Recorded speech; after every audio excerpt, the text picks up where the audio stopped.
What's up everyone? Welcome to Program Your Remote. Today we're going to be doing a battery change on a Dodge Smart Key. So what we're going to need to do this is our new battery. It takes a CR2032 battery, and we're also going to need a flathead screwdriver. So the first thing we want to do is take the emergency key out of the bottom.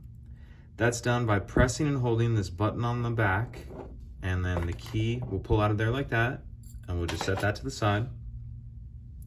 And if you look on the bottom here, there's this slot right here.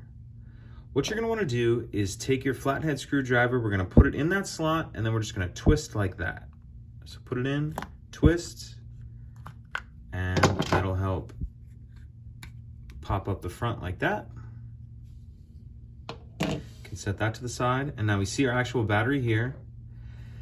And we'll get our screwdriver, and we'll just help use it again to get under the edge of the battery like that.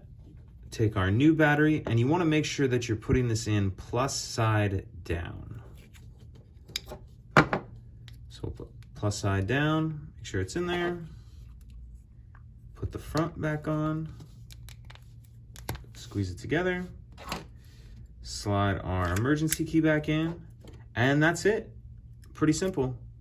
If you could take a second to like and subscribe, it helps the channel out and I'd appreciate it. Thank you.